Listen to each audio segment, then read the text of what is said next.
അമ്മേ പരിശുദ്ധമേ, ദൈവമാതാവേ, കൃപാസനത്തിലൂടെ ഞങ്ങൾക്കും ഞങ്ങളുടെ ദേശത്തിനും അമ്മ മധ്യസ്ഥം തേടി തന്ന എല്ലാ അനുഗ്രഹങ്ങൾക്കും കൃപകൾക്കും ഞങ്ങളിപ്പോൾ ഹൃദയം നിറഞ്ഞ നന്ദി പറയുന്നു. അമ്മേ പരിശുദ്ധമേ, ദൈവമാതാവേ, 2004 ഡിസംബർ 7-ാം തീയതി ഉച്ചകഴിഞ്ഞ് 2:30 കൃപാസനത്തിൽ സംഭവിച്ച അമ്മയുടെ പ്രത്യക്ഷപ്പെടലിനെ കുറിച്ച് തിരുസഭയ്ക്ക് സമർപ്പിച്ചിരിക്കുന്ന പഠനരേഖകളുടെ മേൽ സഭാത്മകമായ പഠനം ആരംഭിക്കുവാൻ ഞങ്ങൾ പ്രാർത്ഥിക്കുന്നു. അമ്മേ പരിശുദ്ധമേ, ഭൂസ്വർലോകങ്ങളുടെ രാജ്ഞിയായ അങ്ങയ്ക്ക് ഭൗമ സംരക്ഷണത്തിനായി പ്രപഞ്ചപ്രകൃതിയെ തന്നെ തിരുസഭ പ്രതിഷ്ഠിക്കുവാൻ ഈ പ്രത്യക്ഷീകരണം വഴി ഇടയാക്കണമേ. പരിശുദ്ധമ്മേ, ജപമാല മാതാവേ, സകല കൃപാസനം പ്രാർത്ഥനകളോടും ചേർത്ത് ഞങ്ങളിപ്പോൾ പ്രാർത്ഥിക്കുന്ന ഈ കുടുംബത്തിന്റെ പ്രത്യേക നിയോഗം.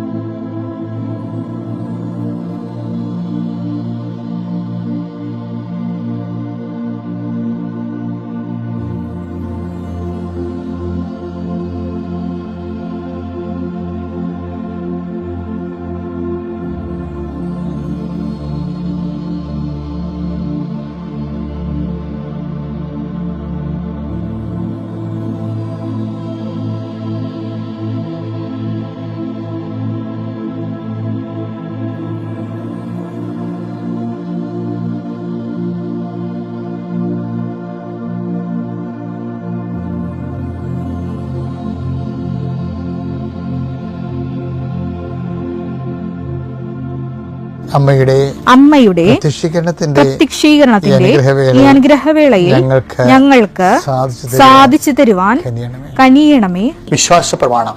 സർവശക്തനായ പിതാവും ആകാശത്തിന്റെയും ഭൂമിയുടെയും സൃഷ്ടാവുമായ ദൈവത്തിൽ ഞാൻ വിശ്വസിക്കുന്നു. അവിടുത്തെ ഏകപുത്രനും ഞങ്ങളുടെ കർത്താവുമായ ഈശോ മിശിഹായിലും ഞാൻ വിശ്വസിക്കുന്നു. ഈ പുത്രൻ പരിശുദ്ധാത്മാവിനാൽ ഗർഭസ്ഥനായി കന്യകാമറിയത്തിൽ നിന്ന് പിറന്ന് പൊന്തിയോസ് പീലാത്തോസിന്റെ കാലത്ത് പീഡകൾ സഹിച്ച് കുരിശിൽ തറയ്ക്കപ്പെട്ട് മരിച്ച് അടക്കപ്പെട്ട് പാതാളങ്ങളിൽ ഇറങ്ങി മരിച്ചവരുടെ ഇടയിൽ നിന്ന് 3-ാം നാൾ ഉയർത്ത് സ്വർഗത്തിലേക്ക് എഴുന്നള്ളി സർവശക്തിയുള്ള പിതാവായ ദൈവത്തിന്റെ വലതുഭാഗത്തിരിക്കുന്നു. അവിടെ നിന്ന് ജീവിക്കുന്നവരെയും മരിച്ചവരെയും വിധിക്കുവാൻ വരുമെന്നും ഞാൻ വിശ്വസിക്കുന്നു. പരിശുദ്ധാത്മാവിലും ഞാൻ വിശ്വസിക്കുന്നു. വിശുദ്ധ കത്തോലിക്കാ സഭയിലും പുണ്യവാന്മാരുടെ ഐക്യത്തിലും പാപങ്ങളുടെ മോചനത്തിലും ശരീരത്തിന്റെ ഉയർപ്പിലും നിത്യമായ ജീവിതത്തിലും ഞാൻ വിശ്വസിക്കുന്നു. ആമേൻ. ഞങ്ങളുടെ പിതാവേ, അങ്ങയുടെ നാമം പൂജിതമാകണമേ. അങ്ങയുടെ രാജ്യം വരണമേ. അങ്ങയുടെ തിരുമനസ് സ്വർഗത്തിലെ പോലെ ഭൂമിയിലും ആകണമേ. അന്നു വേണ്ടുന്ന ആഹാരം ഇന്ന് ഞങ്ങൾക്ക് തരണമേ. ഞങ്ങളോട് തെറ്റ് ചെയ്യുന്നവരോട് ഞങ്ങൾ ക്ഷമിക്കുന്നത് പോലെ ഞങ്ങളുടെ തെറ്റുകൾ ഞങ്ങളോടും ക്ഷമിക്കണമേ. ഞങ്ങളെ പ്രലോഭനത്തിൽ ഉൾപ്പെടുത്തരുതേ, തിന്മയിൽ ഞങ്ങൾ രക്ഷിക്കണമേ. ആമേൻ. കർത്താവ് അങ്ങയുടെ കൂടെ സ്ത്രീകളിൽ അങ്ങ് അനുഗ്രഹിക്കപ്പെട്ടവളാകുന്നു. അങ്ങയുടെ ഉദരത്തിൻ ഫലമായി ഈശോ അനുഗ്രഹിക്കപ്പെട്ടവനാകുന്നു. പരിശുദ്ധ മറിയമേ, തമ്പുരാന്റെ അമ്മേ, പാപികളായ ഞങ്ങൾക്ക് വേണ്ടി ഇപ്പോഴും ഞങ്ങളുടെ മരണസമയത്തും തമ്പുരാനോട് അപേക്ഷിക്കണമേ. ആമേൻ. കർത്താവിന്റെ ഉന്നതമായ നാമത്തിന് സ്വസ്ഥം ചെയ്യണം. കർത്താവിന്റെ വിശുദ്ധ പൗരോഹിത്യത്തെ മഹത്വപ്പെടുത്തണമേ. കർത്താവെ, സഭയിലുള്ള സാന്നിധ്യം പ്രകടമാക്കണമേ. എന്റെ കർത്താവിന്റെ ഉന്നതമായ നാമത്തിൽ, സഭയുടെ അധികാരത്തിൽ, കുരിശിന്റെ അടയാളത്തിൽ ഞാൻ നിന്നെയും നിന്റെ കുടുംബത്തെയും ആശീർവദിക്കുന്നു. നീ ഇറങ്ങിപ്പോകുന്ന നിന്റെ വീടിന്റെ എല്ലാ വാതായനങ്ങളിലും ഞാൻ കർത്താവിന്റെ നാമത്തിൽ കുരിശാലേഖനം ചെയ്യുന്നു. നീ അനുഗ്രഹിക്കപ്പെട്ടവനാകട്ടെ. നിന്റെ കുടുംബവും കുഞ്ഞുങ്ങളും അനുഗ്രഹിക്കപ്പെടട്ടെ. നീ ഏത് ഭവനത്തിൽ പ്രവേശിച്ചാലും ആ ഭവനത്തിൽ സമാധാനം ആശംസിക്കാൻ പറഞ്ഞ കർത്താവിന്റെ നാമത്തിലെ ഞാൻ ഈ സമയത്ത് ഈ പ്രഭാതത്തിലെ നിന്റെ കുടുംബത്തിൽ സമാധാനം ആശംസിക്കുന്നു. കർത്താവെ, സമാധാനം ആ മക്കൾ അനുഭവിക്കുവാനും അതിൽ കുടികൊള്ളുവാനും ഇടയാക്കണം പ്രാർത്ഥിക്കുന്നു. എവിടെ പോകുമ്പോഴും കർത്താവ് നിന്റെ വചനത്തിനനുസരിച്ച് ജീവിക്കുവാനും വചനത്തിൽ തെറ്റിപ്പിരിഞ്ഞ് പടല പിരിഞ്ഞ് പോകാതിരിക്കാനും കർത്താവെ, അങ്ങ് കെരൂബുകളുടെ സംരക്ഷണം അങ്ങയുടെ മക്കൾക്ക് നൽകാൻ പ്രാർത്ഥിക്കുന്നു. ഈശോയെ, ഇന്ന് കണ്ടുമുട്ടുന്ന വ്യക്തികൾ നീ ആശീർവദിക്കണമേ. കർത്താവെ, ഞങ്ങൾ നിന്റെ പീഡാനുഭവത്തിന്റെ ശക്തിയാൽ, കുരിശുമണ്ഡത്തിന്റെ ശക്തിയാൽ, അതിനേക്കാൾ വരുന്നൊരു ഉയർത്തെഴുന്നേൽപ്പിന്റെ ശക്തിയാൽ അങ്ങയുടെ മക്കളുടെ പ്രാർത്ഥനകൾ സ്ഥിതിക്കൊള്ളുകയും മാതാവിന്റെ മധ്യസ്ഥത അവ സ്വീകരിക്കപ്പെടുകയും ദൈവത്തിന്റെ കണ്ണീരുടെ അവർ വിതക്കാനുള്ള വിത്തുമായി പോകുന്നു. അവരെ ജയഘോഷത്തോടെ കൊയ്തക്കറ്റയുമായിട്ട് വരുന്നു എന്ന് പറഞ്ഞ് കർത്താവിന്റെ വചനം ഇന്ന് നിന്റെ ജീവിതത്തിൽ പാലിക്കുകയും നീ രാത്രി തിരിച്ചു വരുമ്പോൾ സന്തോഷത്തോടെ തിരിച്ചു വരുവാൻ ഇടയാകണമെന്ന് പ്രാർത്ഥിക്കുന്നു.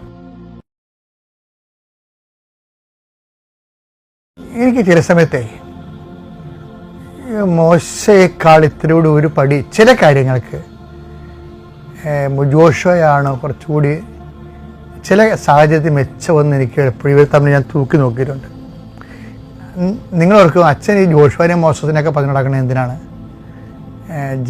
ജീവിതമായിട്ട് അല്ലേ നമ്മൾ എനിക്ക് ജപ്തി നടപടിയാണ്. എൻ്റെ മകള് ഇന്ന് വഴിതെറ്റിയ ഒരു ജീവിതം വേറെ ആൾക്കാരുടെ പോയി ഞങ്ങളുടെ വീട്ടിൽ മരിച്ച പോലെ ഇരിക്കുകയാണ്. അപ്പോൾ രാവിലെ അച്ഛൻ എന്തിനാണ് ജോഷുവിനെ കുറിച്ച് പറഞ്ഞത്, മോശത്തെ കുറിച്ച് പറഞ്ഞത്?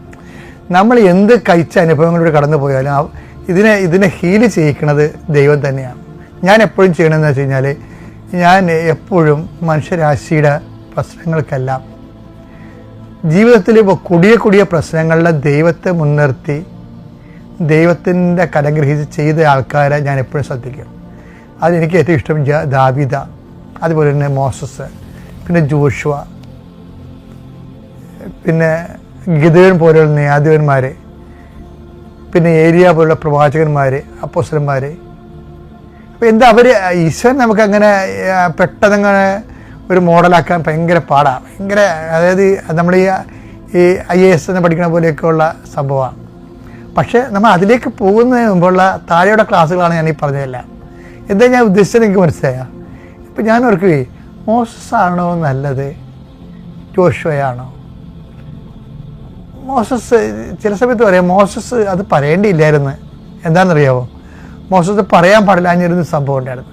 ജനങ്ങളുടെ പക്ഷം ചേർന്നുകൊണ്ട് ജനങ്ങൾ ദൈവത്തിനെതിരെ മർദ്ദലിച്ചപ്പോഴും ദൈവം ജനങ്ങളെ ഒന്നിറങ്ങും നശിപ്പിക്കാൻ തീരുമാനിച്ചു. ദൈവത്തിന് ആവശ്യമില്ലാത്ത ജനങ്ങളെ പിന്നെ ഇവിടെ വെച്ചിട്ടൊരു കാര്യമില്ലല്ലേ. അപ്പോൾ അതുകൊണ്ട് അത് കർക്കശമായിട്ട് അവരെ കാര്യം ഫോർമേറ്റ് ചെയ്യുന്ന സമയമാണ്. നമ്മൾ ദൈവവചനങ്ങളെല്ലാം എല്ലാ കാലങ്ങളിലും നോക്കുമ്പോൾ അത് ജനങ്ങളെ ദൈവം എബ്രാഹത്തിനെ വിളിച്ചു, പിന്നെ എബ്രാഹത്തിലൂടെ ഇസഹാക്കിനെ വിളിച്ചു, ഇസാഖിൽ യാക്കോബിനെ വിളിച്ചു, യാക്കോബിൽ 12 ഗോത്രങ്ങൾ, ആ 12 ഗോത്രം ഈജിപ്തിൻ്റെ അടിമത്തത്തിൽ പോയി അവർക്ക് തിരിച്ചു കൊണ്ടുവന്ന് കൽപ്പന കൊടുത്തു, അവർ ജനതയാക്കി വളർത്തി, അവരിലൂടെ രക്ഷകനെ വാഗ്ദാനം ചെയ്ത് കൊണ്ട് ആ പ്രോസസ് ഓഫ് ഫോർമേഷനാണ്. ഈ പ്രോസസ് ഓഫ് ഫോർമേഷൻ ആയതുകൊണ്ടാണ് ദൈവം ചിലപ്പോൾ വടിതടി ആയുധങ്ങളോടെ നിൽക്കുന്നത്. ചിലപ്പോൾ കൊന്നു കളയാൻ പറയും കൂട്ടത്തോടെ. എന്താ കാര്യം? ഇപ്പോൾ ഒരു താറാവിന് പനി വന്നു കഴിഞ്ഞാൽ കുട്ടനാട്ടിൽ താറാവ് വളർത്തൽ കണ്ടിട്ടില്ലേ? ഒരു താറാവിനെ പനി വന്നു കഴിഞ്ഞാൽ അപ്പം തന്നെ താറാവുകാരൻ അതിൻ്റെ പെടലും മുറുക്കി കായലിട്ട് എറിഞ്ഞുകളയും. എന്താ കാര്യം? ബാക്കി എല്ലാത്തിനും പനി വരും. അതുപോലെ തന്നെ മോസസിൻ്റെ കാലത്താണ് ഇത്രയും കഷ്ടപ്പെട്ട് ഇവിടെ സീനായി കൊണ്ടുവന്നു കഴിഞ്ഞപ്പോഴാണ് ഇവർ ഈജിപ്തിൽ നിന്ന് കൊണ്ടുവന്നത് ദൈവമല്ല, അത് അവിടുത്തെ ദേവന്മാരാണെന്ന് പറഞ്ഞുകൊണ്ട് വിഗ്രഹം ഉണ്ടാക്കിയത്. അപ്പോൾ അതിനെല്ലാം നശിപ്പിക്കാൻ വേണ്ടി ദൈവം തീരുമാനിക്കുമ്പോൾ മോസസ് ഇടയ്ക്ക് വീഴും. എന്താ പറയണമെന്ന് നോക്കിയേ, 32 എടുത്തേ പുറപ്പാട്. അവിടുന്ന് കനിഞ്ഞ് അവരുടെ പാപം ക്ഷമിക്കണം, അല്ലെങ്കിൽ അവിടുന്ന് എഴുതിയിട്ടുള്ള പുസ്തകത്തിൽ നിന്ന് എന്റെ പേര് മായ്ച്ചു കളഞ്ഞാലും നമുക്കറിയാമല്ലോ ഈ ആധ്യാത്മിക ജീവിതത്തിന്റെ ദൈവത്തിൽ എത്തിച്ചേരുന്നതിന്റെ മനുഷ്യന്റെ അൾട്ടിമേറ്റ് എയിം എന്താണ്? വചനം അവസാനിക്കുമ്പോൾ എന്താ പറയണത്? വെളിപാട് 20 എടുത്തേ. ജീവന്റെ ഗ്രന്ഥത്തിൽ പേരെഴുതപ്പെടാത്തവരെല്ലാം അഗ്നി തടാകത്തിലേക്ക് എറിയപ്പെട്ടു. അപ്പൊ നമ്മുടെ ഉദ്ദേശം എന്താ? ജീവിക്കാൻ കർത്താവിന്റെ പുസ്തകത്തിലെ ജീവന്റെ പുസ്തകത്തില് നമ്മുടെ പേര് വേണമെന്നാണ്. ഇപ്പൊ മോസസ് ഇപ്പൊ ജനങ്ങളെ കണ്ടപ്പോ ദൈവത്തിനെ പോലും വേണ്ടാത്ത കണ്ടീഷനായി. ജനങ്ങളുടെ കാര്യം വന്നപ്പോൾ ജനങ്ങളുടെ പാപം പൊറുക്കാൻ വേണ്ടി പുറത്തില്ലെങ്കിൽ അങ്ങയുടെ പേര് ജീവന്റെ പുസ്തകം എഴുതിക്കളയാൻ വേണ്ടി ശരിക്കും പറഞ്ഞാൽ ദൈവത്തോടെ അങ്ങേർക്ക് പറയാൻ പറ്റാത്തൊരു കാര്യമായിരുന്നു. അപ്പോൾ ദൈവത്തിന് 2ാം സ്ഥാനം കൊടുത്തു. ഇത്രയും കഷ്ടപ്പെട്ട് ജനങ്ങൾക്കേക്കാൾ പ്രാധാന്യം, ജനങ്ങൾക്ക് അതും പാപം ചെയ്ത് ജനങ്ങൾക്ക് അമിത പ്രാധാന്യം വരണില്ലേ? പക്ഷേ ജോഷുവ ഈ കാര്യത്തിൽ യാതൊരു കോംപ്രമൈസും ഇല്ലാത്ത ആളാണ്. ജോഷുവ വാഗ്ദാനം, അതുകൊണ്ട് ഈ വാഗ്ദാന നാട്ടിലേക്കുള്ള ആ വഴി അവിടെ വെച്ച് അവസാനിക്കുകയാണ്. പിന്നീട് ഉടനെ ബാറ്റൺ ജോഷുവനെ ഏൽപ്പിക്കുകയാണ്. ജോഷുവയ്ക്കാണെങ്കിൽ പ്രാർത്ഥനാപരവും കിട്ടി. എന്താ കാര്യം? മോസസ് ഇത് പറഞ്ഞതിന് ശേഷം ഞാൻ ചില സമയത്ത് ഓർക്കുകയും മോസസിൻ്റെ പ്രാർത്ഥനാപരം കുറഞ്ഞ് കാണുക. കാര്യത്തിൽ അടുത്ത അധ്യായത്തിൽ വരുമ്പോൾ ഈ മനുഷ്യൻ ഏതാണ്ട് ഒച്ചു കുത്തിയ പോലെ പ്രാർത്ഥനാ കൂടാരത്തിന് പോകുന്നുണ്ട്. ഇപ്പൊ 30-11 വരുമ്പോ വായിച്ചു നോക്കിയേ. സ്നേഹിതനോടെന്ന പോലെ കർത്താവ് മോശയോട് മുഖാഭിമുഖം സംസാരിച്ചിരുന്നു. അതെ അതെ, അത് അതിന്റെ ട്രഡീഷണൽ ആയിട്ടുള്ളതാണ്. അതിനുശേഷം മോശ പാളയത്തിലേക്ക് മടങ്ങിപ്പോകും. എന്നാൽ അതെ, മടങ്ങിപ്പോകും. അവിടെ ബൈബിൾ തീരേണ്ടതാണ്, പക്ഷെ ബൈബിൾ തീർക്കണില്ല. എന്താ കാര്യം? വേറെ ക്യാമറ വേറെ ആളുടെ മുഖത്തേക്ക് മാറ്റുകയാണ്. ഇപ്പൊ ഇവിടെ വെച്ചാണ് ചേഞ്ചിങ് വരണത്. എന്താണ്? എന്നാൽ അവന്റെ സേവകനും സേവകൻ കണ്ടില്ലേ, അവന്റെ സേവകനും നൂനിന്റെ പുത്രനുമായ ജോഷുവ, ദേവൻ 8ന്റെ പണി എന്താണ്? നൂനിന്റെ പുത്രനുമായ ജോഷുവ എന്ന യുവാവ് കൂടാരത്തെ വിട്ടുപോയിരുന്നില്ല. കൂടാരത്തെ വിട്ടുപോകുന്നില്ല. ഇതാണ് പണിയായത്. എന്താണ്? കൂടാരത്തെ വിട്ടുപോയിട്ടും മോസസ് വിട്ടുപോയിട്ടും വിട്ടുപോകാത്ത ഒരുത്തൻ അവിടെ ഇരിപ്പുണ്ട്. അവനായിരിക്കും വാഗ്ദാന നാട്ടിൽ പോകണമെന്നിരിക്കും. ദൈവം ബാറ്റൻ അവൻ്റെ കൈ കൊടുക്കും. എന്നിട്ട് ജനങ്ങൾക്കല്ല, അവന് ജനമല്ല പ്രാധാന്യം, അവന് അവൻ്റെ ദൈവമാണ് പ്രാധാന്യം. അവൻ വാഗ്ദാന നാട്ടിൽ ചന്തല്ല മനുഷ്യൻ കാല് കുത്തിയ പോലെ ജോഷുവ വാഗ്ദാന നാട്ടിൽ കാല് കുത്തിയിട്ട് പറഞ്ഞ വാക്കുണ്ട്. എന്താണെന്നറിയാവോ? കേട്ടോ, ജോഷുവയുടെ പുസ്തകം 24:15. കർത്താവിനെ സേവിക്കുന്നതിന് മനസ്സില്ലെങ്കിൽ, കർത്താവിനെ സേവിക്കുന്നത് മനസ്സില്ലെങ്കിൽ നദിക്കക്കരെ നിങ്ങളുടെ പിതാക്കന്മാർ സേവിച്ച ദേവന്മാരെയോ നിങ്ങൾ വസിക്കുന്ന നാട്ടിലെ അമോര്യരുടെ ദേവന്മാരെയോ, ആരെങ്കിലും പോയി തൊഴിലാന്ന് പറയണത്, അമോര്യരുടെ ദേവന്മാരെയോ ആരെയാണ് സേവിക്കുക എന്ന് വെച്ചാൽ ഇന്ന് തന്നെ തീരുമാനിക്കും. ഞാനും എന്റെ കുടുംബവും കർത്താവിനെ സേവിക്കും. അപ്പൊ അവിടെ ജനമല്ല പ്രശ്നം, ആരാണ്? കർത്താവാണ് പ്രശ്നം. ജനമല്ല പ്രശ്നം. മോസസിന് ജനം പ്രശ്നമായിരുന്നു. ആ ജനത്തെ രക്ഷിച്ചിട്ടുണ്ടെന്ന കർത്താവിൻ്റെ ഒരു ഓപ്ഷൻ വന്നപ്പോൾ ജീവന്റെ പുസ്തകത്തിൽ നിന്ന് വരെ പേര് മാറ്റാൻ പറഞ്ഞു. അപ്പൊ കർത്താവല്ല പ്രശ്നം, ജനമാണ് പ്രശ്നം. ഇവിടെ എന്താ പറയണം? ഇവിടെ ജനമല്ല പ്രശ്നം, കർത്താവാണ് പ്രശ്നം. ഞാനും എൻ്റെ കുടുംബവും ഞങ്ങൾ സേവിക്കുന്ന കർത്താവിൻ്റെ കൂടെ നിൽക്കുക. അതായത് എപ്പോഴും ബൈബിളിൻ്റെ ഫോളോ ചെയ്യുന്ന ഒരു ഫോളോ ഉണ്ട്. എന്ന് വെച്ച് കഴിഞ്ഞാൽ ഒരു ഓപ്ഷൻ വന്നു കഴിഞ്ഞാൽ പിന്നെ ഭാര്യയാണ്, ഭർത്താവാണ്, മക്കളാണെന്നല്ല, കർത്താവാണ് വിഷയം. അത് എപ്പോഴും നമ്മൾ ചിന്തിക്കണം. അതായത് ഇത് ദൈവ തിരുസന്നിധിയിലേക്ക് വരുമ്പോൾ ഉണ്ടാകുന്ന ഒരു ലാസ്റ്റ് ടെംപ്റ്റേഷനായിട്ട് വരും. ഇത് ശരിക്കും പറഞ്ഞാൽ ഇതാണ് ലാസ്റ്റ് ടെംപ്റ്റേഷൻ, അല്ല കസാക്കിസ് പറഞ്ഞതല്ല. കർത്താവിന് ഓപ്ഷൻ വെക്കുന്ന ലാസ്റ്റ് ടെംപ്റ്റേഷനിൽ മോസസ് പരാജയപ്പെട്ട് വിജയിച്ചു. അത് ദൈവശാസ്ത്രന്മാർ ചിന്തിക്കുക. പക്ഷെ വിജയിച്ച ഒരു മനുഷ്യനെക്കുറിച്ചാണ് ഞാൻ പറയുന്നത്, ജോഷുവ. ഒരു ജോഷുവയിലേക്കുള്ള യാത്ര, അതാണ് വാഗ്ദാന നാട്ടിലെത്താനുള്ളൊരു വഴി. കർത്താവിൻ്റെ എല്ലാ വാഗ്ദാനങ്ങളും പ്രാപിക്കുന്നതിന് ഉടമ്പടി ഇതുപോലെ ലാസ്റ്റ് ടെംപ്റ്റേഷൻ വരുമ്പോൾ ലോകത്തേക്കാളും മനുഷ്യരെക്കാളും കർത്താവിൻ്റെ പക്ഷം ചേരാൻ കർത്താവ് നിനക്ക് ശക്തി തരട്ടെ. എൻ്റെ പ്രിയപ്പെട്ടവരെ,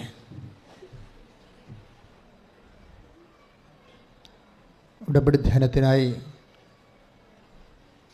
നമുക്ക് നമ്മളെ തന്നെ ഒരുക്കാം. ദൈവസ്നേഹത്തോടെ ഈ ധ്യാനത്തിൽ നമുക്ക് തന്നെ നമ്മുടെ മനസ്സിനെ അർപ്പിച്ചുകൊണ്ട് ആഴമായ വിശ്വാസ ബോധ്യങ്ങളിലേക്ക് കടന്നു വരാം. പ്രാർത്ഥിക്കുക. പരിശുദ്ധമേ ദേവമാതാവേ, ഏറ്റു പ്രാർത്ഥിക്കുക. പരിശുദ്ധമ്മേ, പരിശുദ്ധയമ്മേ, ദൈവമാതാവേ, ദൈവമാതാവേ, ഈ ഉടമ്പടി ധ്യാനത്തിലേക്ക് പരിശുദ്ധാത്മാവിനെ അയക്കുന്നതിനായി പരമപിതാവിനോട് ഈശോ വഴി മധ്യസ്ഥം വഹിക്കണം. ഞങ്ങൾക്ക് ആവശ്യമായ വചനങ്ങൾ, ഞങ്ങൾക്ക് ആവശ്യമായ ശക്തി, ഞങ്ങൾക്ക് ആവശ്യമായ സമാശ്വാസങ്ങൾ, ഞങ്ങൾക്ക് ആവശ്യമായ വഴിനടത്തലുകൾ ഈ ഉടമ്പടി ധ്യാനം തീർത്ഥാടനത്തിലെ പ്രഭാഷണത്തില് ഓൺലൈനായി ഓരോ സ്ഥലങ്ങളിലും ധ്യാനം കൂടുന്നവരെ അങ്ങ് ആശീർവദിക്കണമേ. വിശ്വാസ സ്നേഹത്താൽ അങ്ങയുടെ വചനം ഗ്രഹിക്കുന്നതിന് ആവശ്യമായ ആധ്യാത്മികമായ ആന്തരിക അഭിഷേകത്താൽ നിറക്കണമേ.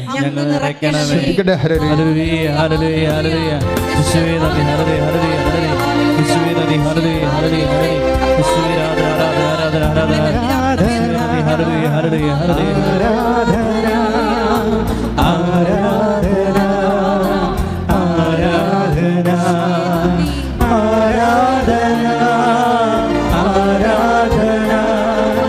ആരാധന ആരാധന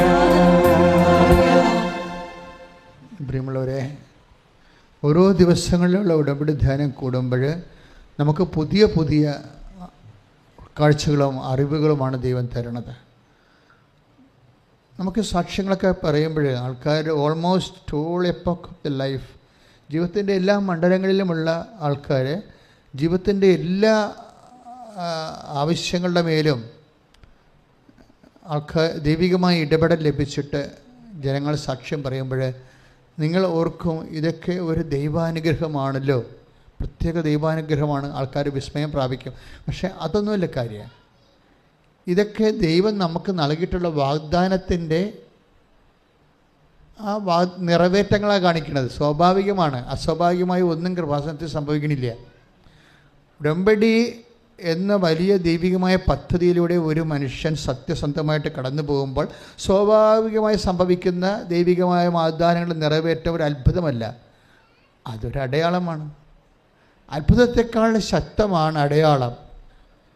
അടയാളം എന്ന് പറയുമ്പോൾ നമുക്കറിയാം, അടയാളം എന്ന് വെച്ച് കഴിഞ്ഞാൽ ഇപ്പോൾ നമ്മൾ ഏതെങ്കിലും സ്കൂളിൻ്റെ വാതിക്കൽ കൂടി പോയി കഴിഞ്ഞാൽ നമുക്ക് സ്കൂളിൽ ക്രോസ് ചെയ്യുന്ന സ്ഥലമുണ്ടെങ്കിൽ റോഡിൽ കുഞ്ഞുങ്ങൾ സ്കൂളിൽ അവരുടെ ബാഗ് തോളിലിട്ട് ഓടുന്ന ഒരു കറുത്ത ചിത്രം കാണിക്കും അല്ലേ, ചുവപ്പ് വട്ടത്തിൽ കറുത്ത ചിത്രം കുഞ്ഞുങ്ങളെ സ്കൂളിലേക്ക്. അതിൻ്റെ അർത്ഥം ഡ്രൈവർമാർക്കുള്ള ഒരു അടയാളമാണത്. എന്താ ഡ്രൈവർമാരോട് സർക്കാർ പറയണത്, ട്രാഫിക് ഡിപ്പാർട്ട്മെൻറ്റ് പറയുന്നത് എന്താണ്? സ്ലോ ഡൗൺ ചെയ്യണം, ഇവിടെ ഒരു സ്കൂളുണ്ട്, കുഞ്ഞുങ്ങൾ പഠിക്കുന്നതാണ്, അതുങ്ങളുടെ ജീവിതം സംരക്ഷിക്കണം. അടയാളമാണ് അപ്പോൾ അത് സ്കൂളല്ല, അവിടെ റോഡെ കൊണ്ടൊന്നും സ്കൂളാരും വെച്ചിട്ടില്ല, അടയാളം വെച്ചിട്ടുണ്ട്. ഓരോ അത്ഭുതങ്ങളും ഒരടയാളമാണ്. എന്താണ്? നിനക്ക് ജോലി കിട്ടിയതൊന്നും അല്ല പ്രശ്നം, അത് വാഗ്ദാനത്തിൻ്റെ ഭാഗമായി ദൈവം നൽകിയ നിറവേറ്റമാണ്. മറിച്ചെന്താണ്? ആ അടയാളത്തിൻ്റെ പിന്നിൽ ഒരു ദൈവമുണ്ട്, നിന്നെ സ്നേഹിക്കുകയും സന്ധിക്കുകയും സമാധാനിപ്പിക്കുകയും സമാശ്വസിപ്പിക്കുകയും നിന്റെ കൂടെ നടക്കുകയും ചെയ്യുന്ന ദൈവം. കൈയടിച്ച് കർത്താവിനെ സ്തുതിക്കുന്നു.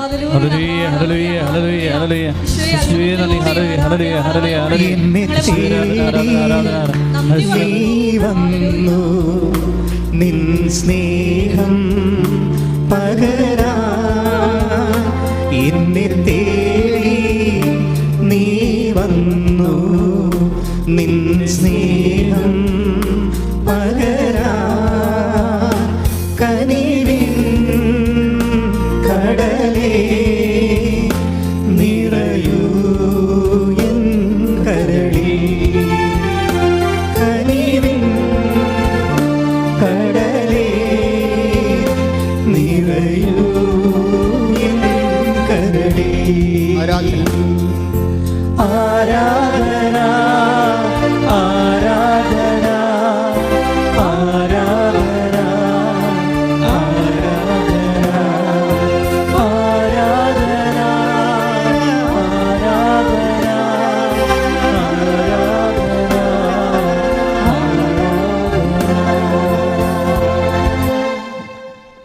എൻ്റെ പ്രിയപ്പെട്ട, കഴിഞ്ഞ ദിവസം ഇവിടെ അഞ്ചു ആൻ്റണി എന്ന് പറഞ്ഞൊരു മോള് ഒരു സാക്ഷ്യം പറഞ്ഞു.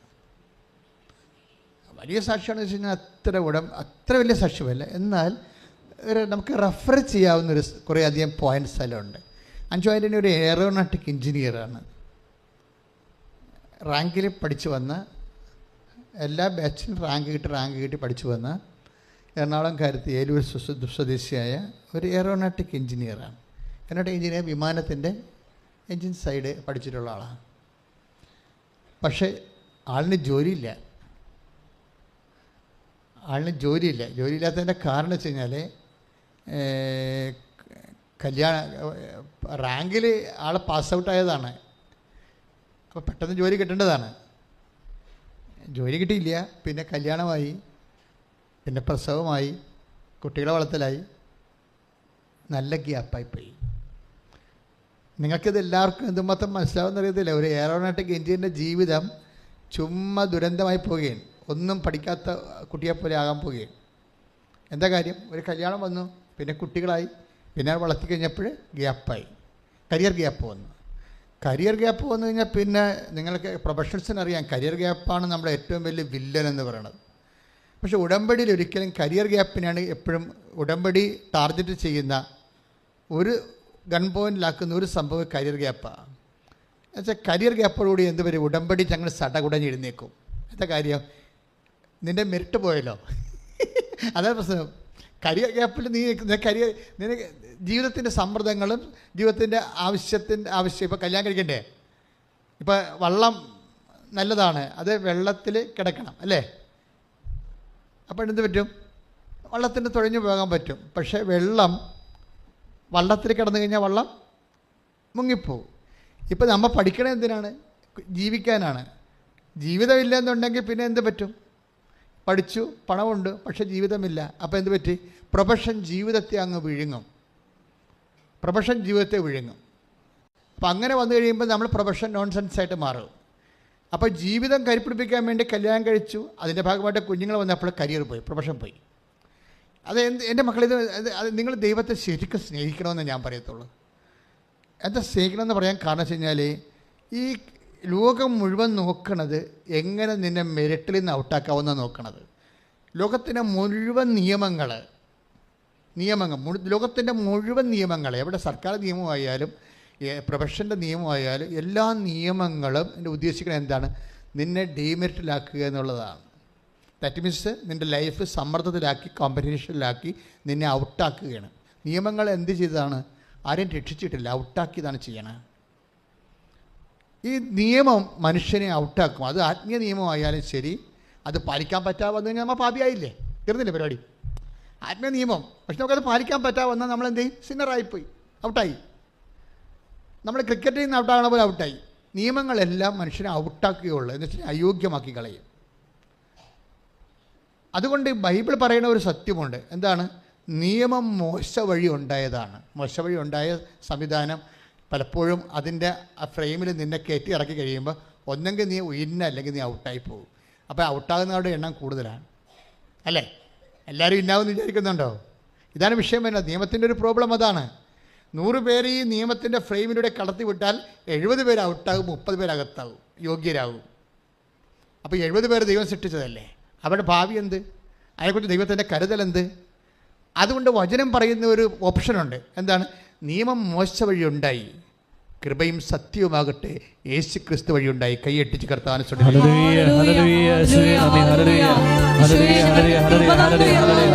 അവിടുത്തെ സ്നേഹത്തിന് നന്ദി പറയുന്നു.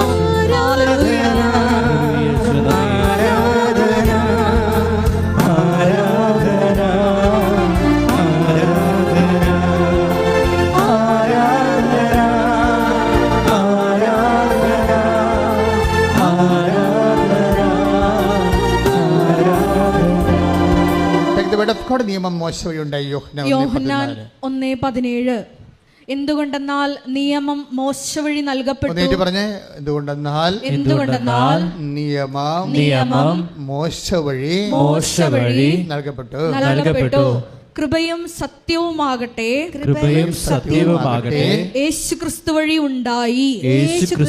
ഉണ്ടായി. അപ്പൊ മോശ വഴി നൽകപ്പെട്ട നിയമത്തിലൂടെ ആ നിയമം തന്നെ ഈ നിയമജ്ഞന്മാരും പരിസയന്മാരും ചെന്നിട്ട് ആ നിയമത്തെ അവർ പിന്നെയും സങ്കീർണമാക്കുകയാണ് ചെയ്തത്. യേശുക്രിസ്തുവിൻ്റെ കാലത്ത് എപ്പോഴും ഫൈറ്റിംഗ് ഉണ്ടാവും അല്ല? എല്ലാ ദിവസങ്ങളിലും തന്നെ ആരെങ്കിലും ഒരു പ്രതിയോഗിയും യേശുവായിട്ട് ഫൈറ്റ് നടത്തുന്നത് കാണാം. കാര്യം കർത്താവിൽ കുറ്റം ആരോപിക്കാൻ വേണ്ടി ഒരു നിഴല് പോലെ ഇവരിങ്ങനെ തൂങ്ങിക്കെട്ടി പുറകെ നടക്കുന്ന ആൾക്കാരെ കാണാം. അവസാനം വരെ ഉണ്ടത്. കാര്യം ഇവർ നിയമങ്ങൾ സങ്കീർണമാക്കിയിട്ട് ഭൂരിഭാഗം മനുഷ്യരെ സമൂഹത്തിൻ്റെ പിന്നാമ്പുറങ്ങളും പുറംപോക്കിനും കളഞ്ഞ ആൾക്കാരാണ്. എന്താ കാര്യം? നിയമം സങ്കീർണമാക്കുന്ന അനുസരിച്ച് കൊണ്ട് ഇപ്പം സാബത്തിൽ ഒരു നിയമമുണ്ട് അല്ലേ? നിയമത്തിൻ്റെ ഒരു ഭാഗമാണ് സാബത്ത് കർത്താവിൻ്റെ ദിവസം പരിശുദ്ധമായി ആചരിക്കണം. അതൊരു നിയമമാണ്. It's okay. ആ നിയമത്തിൻ്റെ പെരുക്കങ്ങൾ എന്തുമാത്രം വന്നെന്നറിയാം? 3850 പെരുക്കങ്ങൾ വന്നതിൻ്റെ ആ നിയമം വ്യാഖ്യാനിക്കാൻ വേണ്ടി നിയമജനം ഉണ്ടാക്കിയതാണ്. അതിൻ്റെ ഉള്ളിലാണ് ഒരു സാബത്തിൽ ചെറിയ നമ്മൾ ബൈബിൾ വ്യാഖ്യാന പുസ്തകം വായിക്കുമ്പോൾ രസകരമായ ഒരു സംഭവം വിവരിക്കുന്നത് റബ്ബിയുടെ പുസ്തകത്തിൽ.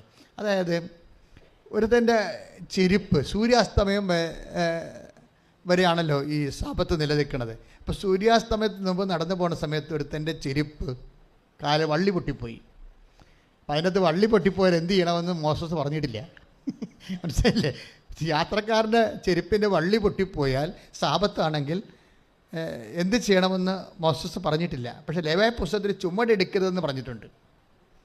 അതാണ് ആ നിയമത്തിൻ്റെ സങ്കീർണത പറഞ്ഞത് അങ്ങനെയാണ്. പെരുക്കം വരുന്നത് അങ്ങനെ ചുമടെടുക്കരുതെന്ന് പറഞ്ഞിട്ടുണ്ട്, ഭാരമുള്ള ജോലികൾ. അപ്പോൾ വള്ളി പൊട്ടിയ ചെരുപ്പ് നമുക്ക് ഉപേക്ഷിക്കാൻ പറ്റുമോ? അതെടുത്താൽ ചുമടായി പോകത്തില്ലേ? അപ്പോൾ അത് പാപമായി പോകത്തില്ലേ? അപ്പോൾ അതുകൊണ്ട് എന്ത് പറയും, യഹൂദന്മാരെന്ത് ചെയ്യും, വള്ളി പൊട്ടിയാൽ ആ അസ്തമിക്കണ വരെ ആ ചെരുപ്പ് വള്ളി പൊട്ടിയ ചെരുപ്പിൻ്റെ അടുത്ത് നിൽക്കും. ഒരു മനുഷ്യൻ്റെ ഭാരം തന്നെ, ജീവിതഭാരം തന്നെ കണ്ടില്ലേ? നിങ്ങളാണെങ്കിൽ കൃപാസനത്തെ വെച്ച് വള്ളി പൊട്ടിക്കാൻ മിക്കവാറും ആൾക്ക്, ഞങ്ങളിവിടെ 10-15 ചെരുപ്പൊക്കെ എല്ലാ ദിവസവും കെട്ടിക്കൊണ്ടുപോയി അവിടെ ഞങ്ങളുടെ അവിടെ ഒരു ഇതെല്ലാം കൂട്ടിയിടുന്ന സ്ഥലമുണ്ട്, അവിടെ കൊണ്ടുപോയിടും. കാര്യം വെച്ച് കഴിഞ്ഞാൽ പല ആൾക്കാരുടെയും പരിപാടി എന്താ അറിയാമോ, ചിലരുടെ ചെരുപ്പ് മാറിപ്പോകും. ചില ആൾക്കാർ പഴയ ചെരുപ്പാണ് തന്നെ ഇവിടെ വരുമ്പോൾ അത് ഉപേക്ഷിച്ചിട്ടും പോകും.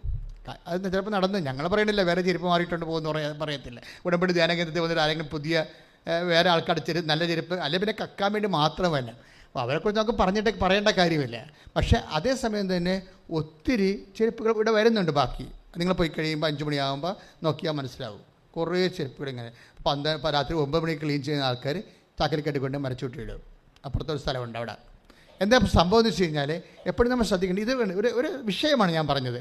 അതെന്താ സംഭവിച്ചു കഴിഞ്ഞാൽ ഇതുപോലെ ജീവിതം സങ്കീർണമാക്കുമ്പോൾ അത് പാലിക്കാൻ പറ്റാത്തവരുടെ എണ്ണം കൂടിക്കൂടി വരും. നമ്മുടെ സബ്ജക്റ്റ് എന്താണ്? മെറിറ്റില്ലാത്ത ആൾക്കാരുടെ എണ്ണം സമൂഹത്തിൽ പാലിക്കാൻ പറ്റാതെ വരുമ്പോൾ നിയമം സങ്കീർണമാകുന്നതോടുകൂടി എന്ത് പറ്റും? നിയമം ടൈറ്റായി കഴിഞ്ഞാൽ ആനുകൂല്യം അർഹിക്കാത്ത ആൾക്കാരുടെ എണ്ണവും അവകാശികളുടെ എണ്ണമൊക്കെ കുറഞ്ഞു വരും. അവകാശികളുടെ എണ്ണം കുറഞ്ഞു വരും.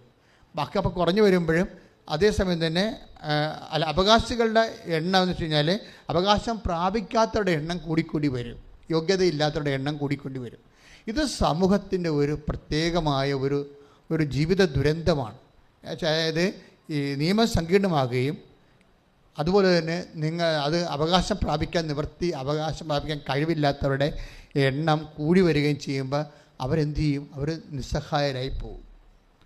അപ്പോഴീ നിസ്സഹായരായ ജനം ദൈവത്തിൻ്റെ ഒരു ടാർഗറ്റാണ് എപ്പോഴും.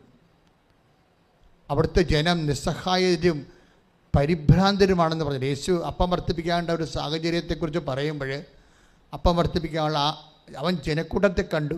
ആ ജനക്കൂട്ടം നിസ്സഹായവും ആരും സഹായിക്കാനില്ലാത്തവരും. പിന്നെന്താണ്? ആരും സഹായിക്കാനില്ലാത്തെങ്കിൽ പിന്നെ അടുത്ത വികാരം എന്താ വരണത്? പരിഭ്രാന്തര്. വചനം അഡ്രസ്സ് ചെയ്യുന്ന വലിയൊരു ജീവിതാവസ്ഥയാണ്. Take the word of God. സ്തുതിക്കട്ടെ. ഹല്ലേലൂയ ഹല്ലേലൂയ ഹല്ലേലൂയ ഹല്ലേലൂയ ഹല്ലേലൂയ. യേശുവേ നന്ദി. ഹല്ലേലൂയ. ആരാധന ആരാധന ആരാധന.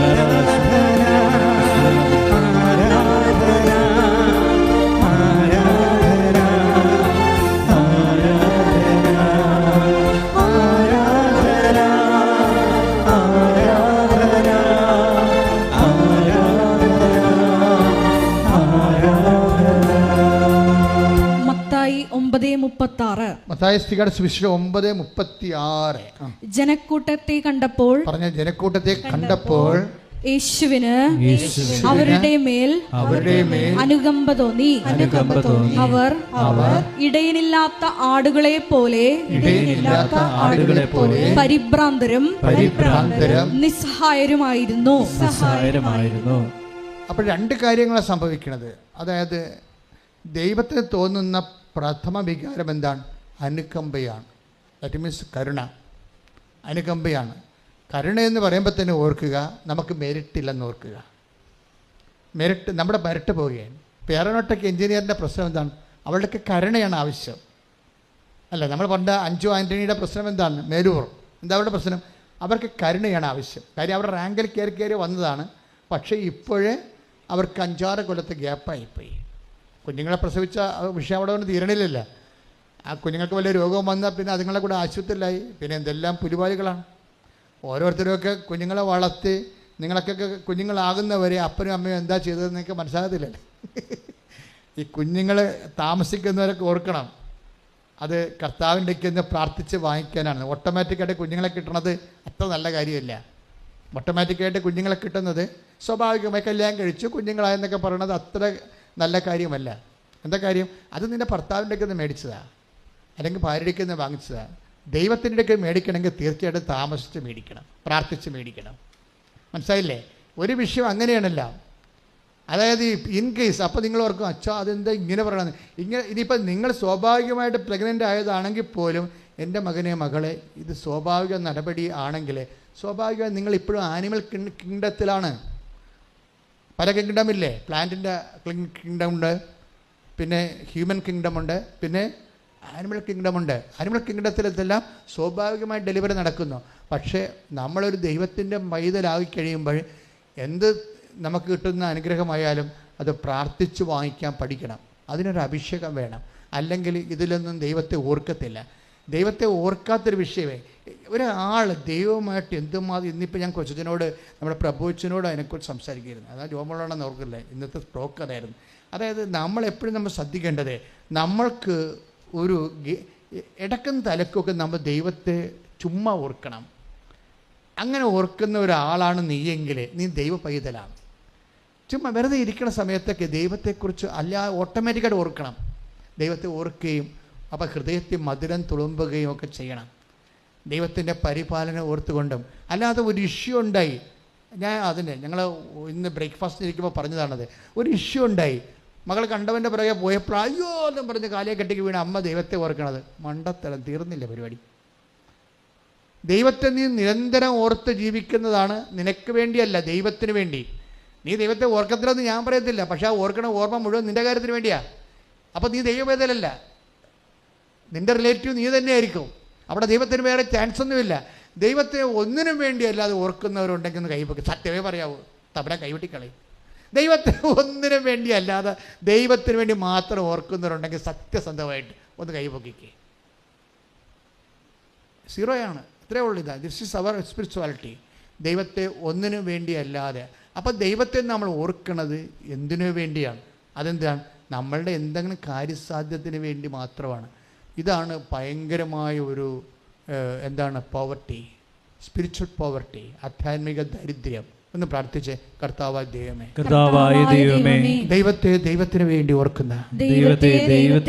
ഓർക്കുന്ന ധനികരായ ദൈവ പൈതലായി ഞങ്ങളെ അഭിഷേകം